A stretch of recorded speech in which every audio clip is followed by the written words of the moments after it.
RAM academy के YouTube channel पर प्यारे बच्चों का स्वागत है। प्यारे बच्चों, आज के लेक्चर में हम देखेंगे कि हिंदी व्याकरण पढ़ने के लिए क्या क्या चीज़ों की ज़रूरत है, हिंदी व्याकरण का सिलेबस क्या है, उसके बाद ही तो पढ़ेंगे। देखिए, बहुत सारे जो शिक्षक हैं वो क्या करते हैं, सीधा वर्णमाला से स्टार्ट कर देते हैं, वर्ण से पढ़ाते हैं, लेकिन हमें जानना चाहिए कि पहले ये भाषा का व्याकरण कोई भी जो बनाता होगा सिलेबस, वो बनाता कैसे है। तो ये सारी चीज़ें पहले जानना ज़रूरी है और फिर हम जानेंगे उसकी व्याकरण है क्या। तो प्यारे बच्चों, आज हम जानेंगे कि हिंदी व्याकरण का सिलेबस क्या है। और किसी हिंदी व्याकरण का सिलेबस जानने के पहले हम ये जानेंगे कि किसी भाषा को कैसे सीखा जाता है। तो आपको भी मालूम है, सपोज आपको कोई भाषा सीखनी है तो हमको लगता है कि सबसे पहले हमें भाषा के अक्षरों को सीखना पड़ेगा। भाई फ्रांसीसी भाषा में कुछ लिखा है, उर्दू में लिखा है, तो जब तक हमें ये नहीं मालूम होगा कि वो जो लिखा हुआ है उसके वर्ण कैसे हैं, उनको बोलना कैसे है, क्या मात्राएं हैं, क्या आपका कुछ कहानी है, कैसे बोल रहा है, तब तक कैसे पता चलेगा। तो हमें लगता है कि सबसे किसी भी भाषा में सबसे जो छोटी चीज़ है वो क्या है, वर्ण है। कई बार आपसे कहा जाता है भाषा की सबसे छोटी इकाई क्या है, पूछा जाता है, और आपका आंसर होता है प्यारे बच्चों क्या, वर्ण। तो ये बिल्कुल गलत है बेटा। सबसे छोटी इकाई है आपकी क्या, स्वनिम। प्यारे बच्चों क्या है, स्वनिम। स्वनिम का सामान्य हिंदी अर्थ क्या होता है, ध्वनि। और एक और बात हम क्या करेंगे, जब भी मैं आपको हिंदी पढ़ाऊंगा या कोई भी भाषा भी जो व्याकरण पढ़ा रहा हूँ, हमेशा मैं मान के चलता हूँ, क्योंकि मैंने देखा है कि सीबीएसई बोर्ड के कई सारे स्टूडेंट रहते हैं, पुलिस, एसआई, लेखपाल, एसएससी, आरओ वगैरह की तैयारी करते हैं। चूँकि वो उनका अंग्रेजी माध्यम होता है तो उन्हें हिंदी व्याकरण समझने में बड़ी दिक्कत जाती है। तो हम हमेशा, और इवन हिंदी मीडियम के छात्रों ने भी कभी हिंदी की व्याकरण पढ़ी नहीं है, उन्होंने किसकी व्याकरण पढ़ी है, अंग्रेजी की व्याकरण पढ़ी है। तो हम अंग्रेजी के शब्दों का यूज करते हुए आपको हिंदी व्याकरण को समझाने का पूरा प्रयास करेंगे, और आई होप कि मैं इस प्रयास में 100% क्या होऊंगा, सफल। आपके कमेंट्स, आपके फीडबैक बताएंगे कि मैं कितना सफल हो पाया। तो चलिए देखते हैं। सबसे पहले किसी भाषा को सीखने के लिए किसी भाषा को सीखने के लिए आपको क्या लगता है सबसे छोटी चीज़ क्या है, वर्ण। लेकिन वर्ण से भी छोटी चीज़ क्या है, स्वनिम। अंग्रेजी वाले से फेनिम या फेनेटिक्स कहते हैं, और इसका शुद्ध मीनिंग होता है उच्चारण। मतलब किसी चीज़ को बोलना कैसे है। जैसे आप हा माँ बोलते हो, बिहारी आपका याद है एम नहीं बोलते, यम बोलते हैं। आपका बाई, जेड, कुछ भी इस तरीके से अलग अलग उनका थोड़ा सा टोन होता है। तो वैसे ही आपको सबसे पहले क्या जानना चाहिए, किसी भी अक्षरों की ध्वनियाँ क्या हैं। तो ध्वनियाँ पहले आई, फिर जब ध्वनियाँ आप सीख जाओ, उनको बोलना सीख जाओ, आपको मालूम भी है कि भाई भाषा विकास का क्रम कैसा होता है, सुबोपली होता है। सुबोपली मतलब सबसे पहले कोई चीज़ को क्या करते हैं हम लोग, सुनते हैं, फिर क्या करते हैं, बोलते हैं, फिर क्या करते हैं, पढ़ते हैं, और फिर क्या करते हैं, लिखते हैं। तो आई होप कि हम सुन रहे होंगे सारी चीज़ें, फिर क्या सीखेंगे, बोलना, ध्वनियों को बोलना सीखेंगे। और उन ध्वनियों को बोलने के बाद पढ़ने के लिए हमें क्या करना पड़ेगा, उनके वर्णों को, संकेतों को जानना पड़ेगा। तो इस तरीके से सबसे भाषा की, कोई पूछे भाषा की सबसे छोटी इकाई है क्या है, तो आपका आंसर क्या होगा प्यारे बच्चों, स्वनिम। नॉर्मल हिंदी क्या है, ध्वनि। अंग्रेजी में फोनेटिक्स या फोनेम बोलते हैं। इसके बाद इसी ध्वनि का सांकेतिक रूप प्यारे बच्चों क्या होता है, वर्ण। वर्ण मतलब किसी ध्वनि का सांकेतिक रूप। जैसे मैंने एक वर्ड बोला राम, तो राम मतलब रा प्लस क्या, आ प्लस क्या, माँ प्लस क्या, आ। तो ये हो गया आपका क्या, राम। और उसमें अक्षर क्या होता है, आपको ये भी बताया था। जैसे रा और आ को मिलाकर ही तो बोल पाओगे, कभी भी किसी व्यंजन को अलग से नहीं बोला जा सकता। किसी व्यंजन को बोलने के लिए स्वतंत्र रूप से नहीं बोला जा सकता, उसके लिए स्वर की जरूरत पड़ती है। तो रा कभी बोलेगा ही नहीं जब तक कि उसके लिए आ ना हो, या माँ के साथ ही है। तो एक ये अंतर भी समझ में आ गया होगा आपको। बताया था मैंने आपको पहले वाले वीडियो में कि भैया राम शब्द में 4 वर्ण हैं, लेकिन राम शब्द में अक्षर कितने हैं, 2। आई होप कि आपको क्लियर हुआ हो। तो भाई किसी ध्वनि का सांकेतिक रूप वर्ण है, और उसे बोलने के लिए कुछ मात्राओं की जरूरत पड़ती है, स्वरों की, तो वो क्या बन जाता है, अक्षर। अक्षर मतलब सिलेबल, बोलने का तरीका। जैसे ब्यूटीफुल है तो ब्यूटीफुल, 2 साउंड है इसमें।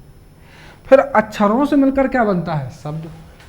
अब कई बार क्या होता है, जैसे कि एक वर्ड है ला, का, पा, हम क्या कहते हैं, शब्दों का समूह, अक्षरों का जो समूह होता है उसे क्या कहते हैं, शब्द। यही तो मानते हैं हम। लेकिन अक्षरों का समूह तो, लेकिन क्या अक्षरों का समूह ये शब्द है, लकप। इस लकप का तो कोई अर्थ नहीं है। अक्षरों के समूह के लिए आपको इसे कुछ तरीके में व्यवस्थित करना हो। मतलब शब्दों का समूह तो है, लेकिन कैसा समूह, जिसका कोई क्या निकलता हो प्यारे बच्चों, अर्थ निकलता हो। तो अक्षरों का सार्थक समूह क्या कहलाता है, शब्द कहलाता है। शब्दों को मिलाकर क्या बनाते हो, वाक्य। फिर से वही बात कि शब्दों का समूह क्या आंसर होगा आपका, नहीं। देख लो आप, जैसे मैं बोलूं राम ने राम खाना खाया, क्या इसका अर्थ कोई निकलेगा प्यारे बच्चों? आपको अर्थ निकालने के लिए इसे सही क्रम में अरेंज करना पड़ेगा। क्या होगा, राम ने खाना खाया। देखिए ऊपर वाला भी वाक्य है क्या, नहीं। शब्दों का समूह ये भी है, शब्दों का समूह ये है, लेकिन वाक्य ये है, ये नहीं है। क्यों? क्योंकि वाक्य की परिभाषा क्या है, शब्दों का कैसा समूह प्यारे बच्चों, सार्थक। तो मैं आपको पहले भाषा से रिलेटेड जो भी शब्दावली यूज होती है उनसे परिचय करवाता हूँ। मेरा पढ़ाने का तरीका बहुत अलग है। आई होप कि आपको यूट्यूब पे ऐसा कोई वीडियो नहीं मिलेगा। अब शब्दों का सार्थक समूह वाक्य कहलाया, तो अब आती है बात किसकी, गद्य और पद्य की। ऐसे जानते हैं भाई वाक्यों का समूह क्या कहलाएगा प्यारे बच्चों, लेकिन फिर वही बात, वाक्यों का कैसा समूह होगा, सार्थक समूह होगा। ऐसी सेंटेंस बना बना के लिख दोगे तो नहीं, उन वाक्यों का आपस में कनेक्शन भी होना चाहिए। अब ऐसा तो नहीं होगा ना कि राम घर पर आया और फिर सो गया और फिर खाना खाया। पहले राम आएगा, फिर खाना खाएगा और फिर क्या होगा, सोएगा। तो इस तरीके से वाक्यों का कैसा समूह होगा, सार्थक समूह क्या कहलाएगा, गद्य या पद्य। अब आपको कन्फ्यूजन होगा कि गद्य और पद्य क्या है। तो अगर अंग्रेजी मीडियम के हैं तो गद्य की अंग्रेजी होती है प्यारे बच्चों पैसेज या फिर प्रोज। तो गद्य की अंग्रेजी क्या है, पैसेज या प्रोज। पैसेज का मतलब हिंदी में होता है गद्यांश और प्रोज का मतलब प्योर गद्य। और ये जो पद्य है इसका मतलब होता है आपका वर्ष भी बोलते हैं इसे, और कई बार हम लोग पोयम भी बोलते हैं। प्यारे बच्चों क्या बोलते हैं, पोयम। तो जो पद्य होता है वो भावों की भाषा है। जैसे कभी भी हमें अपने भाव दर्शाने होते हैं तो हमेशा कविता के माध्यम से दर्शाते हैं। और जो गद्य है वो हमारे विचारों की भाषा है, चिंतन की भाषा है। जब भी हमें कोई विचार प्रस्तुत करने, चिंतन करना है तो हम वो किस रूप में करेंगे, गद्य रूप में करेंगे। और पद ये क्वेश्चन आते हैं सीटेट में पेडागोजी के फॉर्म में। तो मेरी बातों को सुनते जाइए, पेडागोजी को कोई अलग से नोट्स नहीं होता, इन सब चीज़ों को ध्यान में रखिए, ठीक है। तो गद्य और पद्य समझ में आ गया। पद्य अपने भावों की भाषा है और गद्य विचारों की भाषा है। गद्य और पद्य। अब एक और बात छोटी सी जान लो, ये देखिए द्या मैं ऐसे भी बनाता हूँ और ऐसे भी बना रहा हूँ। हुआ क्या है कि बाद में जब हिंदी मानक संस्थान जो भारत सरकार द्वारा बनाया गया है उसने शोध किया और पाया कि ये वाला अब हिंदी का हिस्सा नहीं है, ये संस्कृत का हिस्सा है। आज से 10 साल पहले जिसने भी पढ़ा है तो द्या पढ़ते हैं, ये पहले था, लेकिन अब हिंदी में ये वाला द्या खत्म हो चुका है। अब द्या की जगह ऐसे ही लिखना होता है। विद्या अब ऐसे नहीं लिखा जाता है, ये वाला द्या बना के दा और बड़ा या करके लिखा जाता है। तो देखिए मैंने दोनों लिख दिए, चूँकि मैं 10 साल पहले पढ़ के आया हूँ तो हो सकता है कई बार मेरी आदत में शामिल है ये लिखना। तो हो सकता है कि आप ये ना सोचें कि भाई आप हिंदी पढ़ा रहे हो आपको लिखना नहीं आता। मेन चीज़ मेरा आप नॉलेज जज करने के पहले अब आप ये जानें कि क्या मैं आपको सिखा पा रहा हूँ कि नहीं सिखा पा रहा हूँ। और दूसरी चीज़ मैंने ये क्लेरिफाई कर दिया कि आगे से भी अगर मेरा द्या बनता है तो ये ना समझें कि मुझे नॉलेज नहीं है, मैंने आपको बता दिया कि कुछ ऐसा है, ठीक है। तो इस तरीके से आप ऐसे भी लिख सकते हैं, ऐसे भी। ये देखिए गद्यांश दा और या बना के भी लिखा जा सकता था या ऐसे लिखा जा सकता, ठीक है। तो ये वाला अब खत्म हो चुका है, अब यही इस तरीके से लिखा जाता है। तो चलो गद्य और पद्य की बात समझ में आ गई। गद्य और पद्य से मिलकर क्या बनता है प्यारे बच्चों, पाठ बनता है। देखिए अब फिर से दो बातें आ गई, एक पाठ नाम होता है और एक और नाम क्या होता है प्यारे बच्चों, अध्याय। जब भी आप विज्ञान या गणित की किताबें पढ़ते होंगे तो वहाँ अध्याय 1, अध्याय 2, अध्याय 3 लिखा होता है या पाठ भी लिखा होता है। अब हिंदी की किताब पढ़ते होंगे तो वहाँ कई बार पाठ लिखा होता है, अध्याय। लेकिन वास्तव में अध्याय और पाठ में कोई अंतर है, लेसन और चैप्टर में कोई अंतर है? देखिए अंतर है। जब भी कोई चीज़ का उद्देश्य सिखाना होता है तो वो क्या होता है, पाठ। आपकी डेली लाइफ का हिस्सा बनाना किसी चीज़ को। तो ये माना गया कि आज की डेट में हमें जो भी पढ़ाना है, सिखाना है, वो आपकी डेली लाइफ का क्या बने, हिस्सा। तो जो आपकी डेली लाइफ का हिस्सा बनेगा वो क्या कहलाएगा, आपका पाठ। पाठ माने नॉर्मल हिंदी होती है सीख। और किसी चीज़ का हमें अध्ययन करना है, कोई चीज़ जाननी है बारीकी से, तो वो चीज़ क्या कहलाएगी, अध्याय। अध्याय अध्ययन से बना है, अधिवर्ड से बना, जिसमें हमको ज़्यादा जानना होता है, तो वो चीज़ क्या होती है, अध्याय। तो आई होप कि आज की डेट में पाठों की ज़रूरत है, अध्यायों की ज़रूरत की वजह से तो हमें पढ़ाई अच्छी नहीं लगती। तो ये बात हो गई पाठ और अध्याय के बीच की। गद्य और पद्यों का सार्थक समूह क्या कहलाएगा, पाठ या अध्याय। फिर पाठों का सार्थक समूह से क्या बन जाएगी प्यारे बच्चों, आपकी हिंदी किताब, गणित की किताब, या फिर मैं दूसरे शब्दों में बोलूँगा कि एक भाषा बन जाएगी। ठीक है। तो इस तरीके से भाषा आप सीखते हैं। सबसे पहले भाषा की ध्वनियाँ सीखते हैं जिसे हम स्वनिम कहते हैं, फिर उनका सांकेतिक रूप लिखना मतलब सीखना होता है या पढ़ना, तो हम वर्णों का प्रयोग करते हैं। वर्णों और अक्षर एक ही चीज़ होती है सामान्य अर्थ में, वैसे क्या अंतर है दोनों में बता चुका। फिर अक्षरों का सार्थक समूह शब्द कहलाता है, शब्दों का सार्थक समूह वाक्य कहलाता है, वाक्यों का सार्थक समूह क्या कहलाता है प्यारे बच्चों, गद्य और पद्य। बहुत अच्छे समझ लिया। और इसके बाद गद्य और पद्य का समूह क्या कहलाता है प्यारे बच्चों, भाषा। अब ये तो भाषा सीखने का तरीका हो गया। अब हम जानेंगे कि ये जो भाषा हिंदी भाषा है इसे कैसे सीखा जाएगा। आप कई बार कहते हो सर संधि समास आता है, तो आपने कभी सोचा है कि पेपर में संधि समास क्यों पूछे जाते हैं, लोकोक्ति मुहावरे क्यों पूछे जाते हैं, या रसछंद अलंकार क्यों पूछे जाते हैं? किसी पेपर में पूछे जाते हैं, किसी पेपर में नहीं पूछे जाते, तो क्या रीज़न है और ये क्यों पूछे जाते हैं? तो देखो, हमेशा किसी भी चीज़ में आपको भाषा ही तो पूछी जाएगी।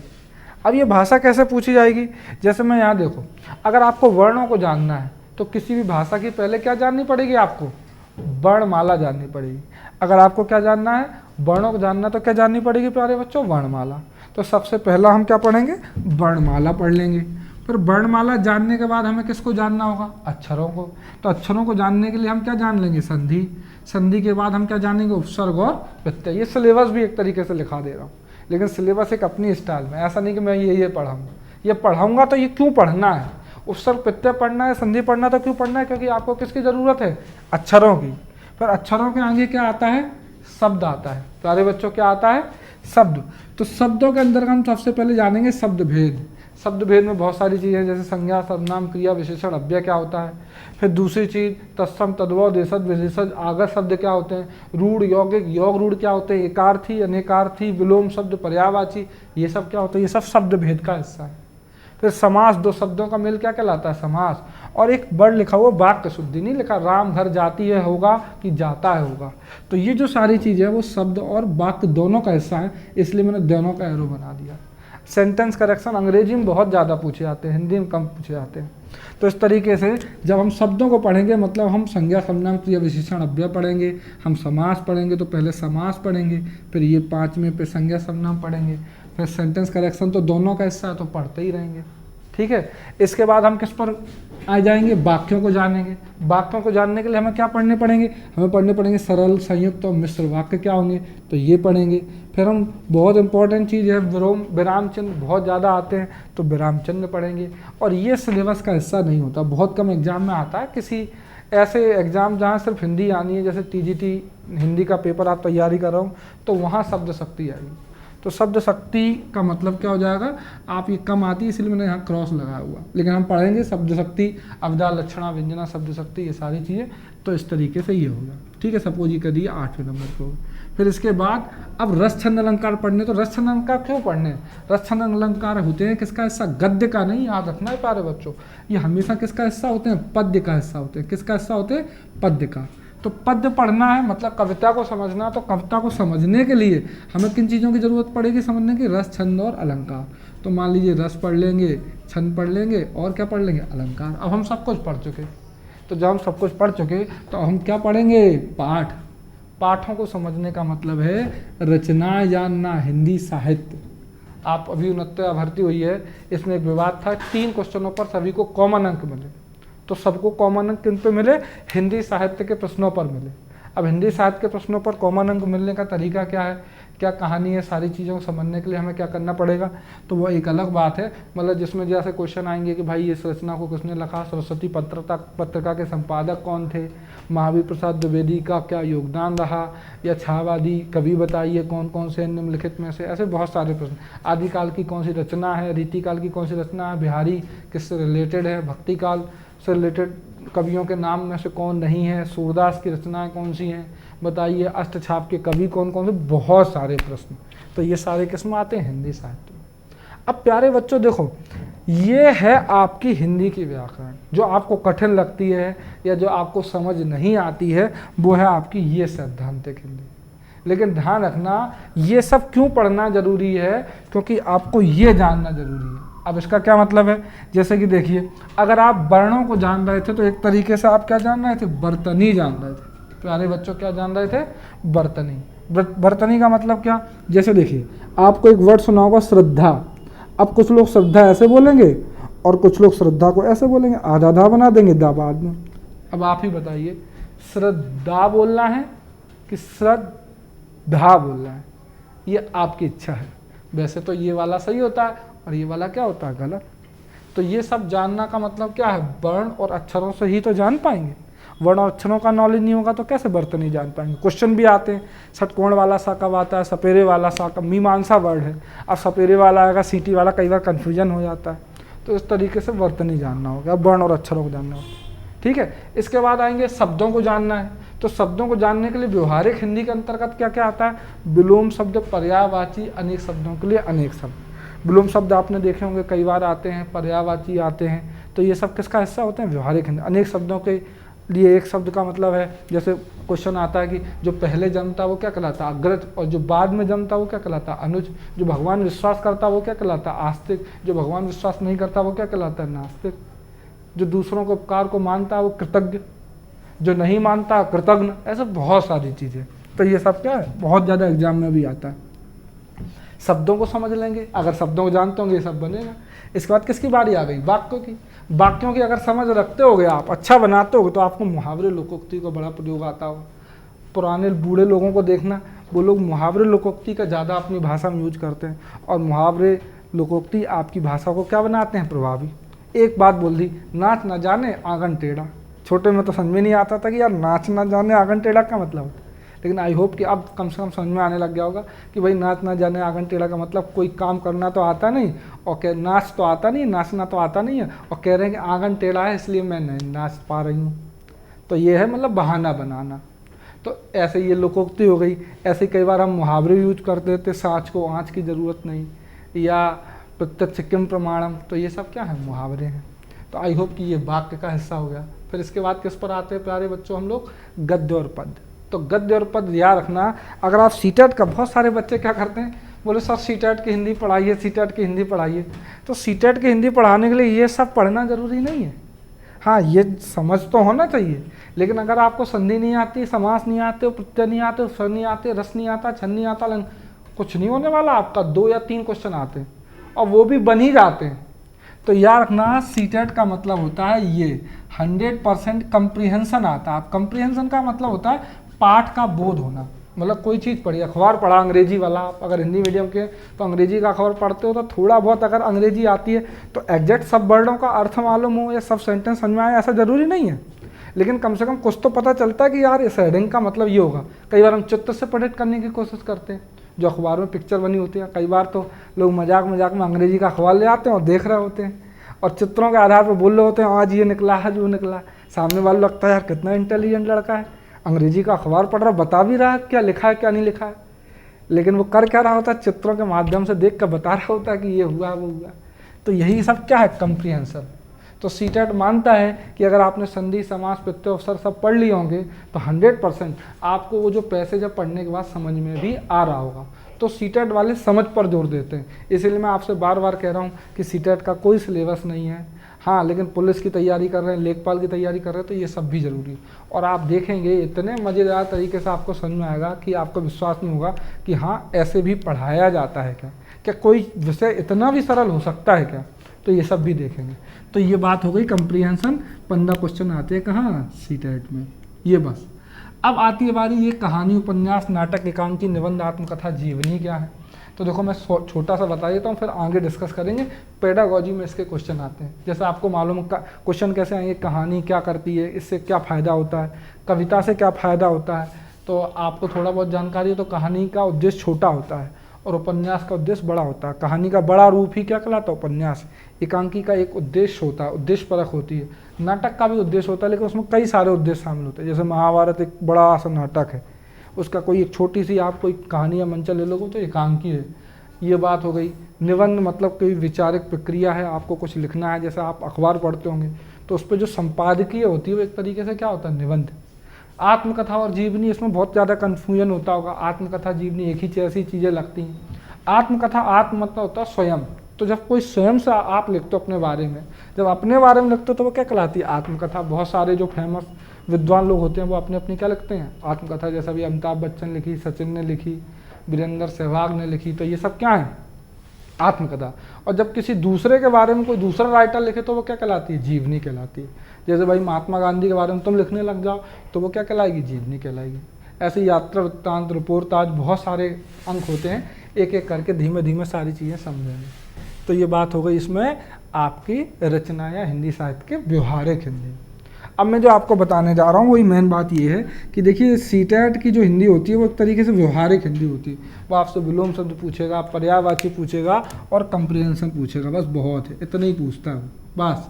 ये कुछ भी नहीं आता। मुश्किल से 2 या 3 क्वेश्चन आएंगे जिसमें प्रत्युत्तर एक कोई क्वेश्चन संधि का कभी कभार या कभी समास का पूछ दे तो पूछ दे। तो इसके चक्कर में हम ये सब का टेंशन लेके बैठे, बिल्कुल गलत बात। आपको धीमे धीमे समझ में आने लग जाएगा। लेकिन हाँ, अगर आप लेखपाल, पुलिस या इनकी तैयारी कर रहे हैं तो बिल्कुल जुड़े रहिए आप इस चैनल से। मैं आपको पूरी एक कंसेप्ट सीरीज चलाऊंगा, एक एक करके लेक्चर लूँगा। मैंने ये पूरा सिलेबस लिख दिया, इनको भी देखूंगा और फिर आगे मिलते हैं। तो आई होप कि प्यारे बच्चों, पहले तो ये वाली डिज़ाइन में थोड़ा सा अलग हो जाता हूँ, ये स्क्रीनशॉट लेके रख लो। देखिए बहुत सारे टीचर बोलते हैं भैया पेन ले लो, कॉपी ले लो। मेरा मानना है कि टीचर मतलब क्या हुआ अगर पेन और कॉपी की जरूरत पड़े। मैं बस ये इतना कहूँगा कि देखिए आप जब भी वीडियो देखें तो चेक करने के लिए नहीं देखें। चेक करने के लिए आप फिर मेरे से विद्वान हैं, आप उनसे पढ़िए। लेकिन अगर आपके अंदर समर्पितता है, आपके अंदर डेडिकेशन, आपको सीखना चाहते हैं तो जुड़े रहिए रैम अकेडमी के यूट्यूब चैनल से। जैसे जैसे मैं बोलूँ, जितना मैं बोलूँ, जहाँ से मैं पढ़ने को बोलूँ उतना करिए। अब मैं पढ़ाता नहीं हूँ, याद रखना। मुझे पढ़ाई से चिढ़ है खुद, मैं कभी जीवन में खुद नहीं पढ़ा और मैं ना आपको पढ़ाना चाहता हूँ। हाँ, लेकिन मैंने जीवन में सीखा और न जाने कितने मुकाम हासिल किए। और मैं आपसे भी यही कहूँगा कि आप पढ़ने की जगह सीखिए। ये पढ़ना सीखना क्या है, सीटेट वाले बच्चों को तो बहुत अच्छे समझ में आएगा और आगे धीमे धीमे मेरे लेक्चरों के माध्यम से आपको भी समझ में आएगा। तो मिलते हैं अगले वीडियो में प्यारे बच्चों। वीडियो अच्छा लगे तो ज़रूर लाइक और सब्सक्राइब करें, ज़्यादा से ज़्यादा बच्चों तक पहुँचाएँ ये पूरी सीरीज़, ताकि मुझे भी अच्छा लगे कि बहुत सारे बच्चे मुझसे जुड़े हुए हैं और ये मुझे प्रेरणा स्रोत का काम करेंगे, ऊर्जा का काम करेंगे और पढ़ाने में मेरा क्या लगेगा मन। तो धन्यवाद बच्चों। अगले लेक्चर में हम देखेंगे प्यारे बच्चों वर्णमाला, बड़े ही आसान तरीके से, बहुत कठिन है। क्या है स्वर, क्या है व्यंजन, स्पर्श, अंतर, सूक्ष्म, वर्ष, आपका पार्श्विक, लुंठित, अल्पप्राण, महाप्राण, सघोष, अघोष, न जाने क्या क्या आपको बड़ा परेशान करता। अग्र, मध्य, पश्च क्या है, आपका विवर क्या है, आपका संबर क्या है, बहुत सारी चीज़ें एक एक साथ आपको तुरंत पता चलेंगी। जस्ट आधे घंटे का वीडियो लगेगा वर्णमाला पढ़ाने का, उसी में सारी चीज़ें देखेंगे। तो मिलते हैं अगले वीडियो में वर्णमाला पढ़ने के लिए। आई होप कि आप इसे नोट डाउन कर लेंगे, समझेंगे। ये आज का लेक्चर है। तो हमने आज सिर्फ इतना बताया कि हिंदी व्याकरण का सिलेबस क्या है, क्या इसका मतलब लिया जाना चाहिए, कितने भागों में बटी हुई है। कोई किताब वाला नहीं बताएगा, ये आपकी समझ को मैं क्लियर कर रहा हूँ। ओके बाय गाइज, मिलते हैं अगले वीडियो में।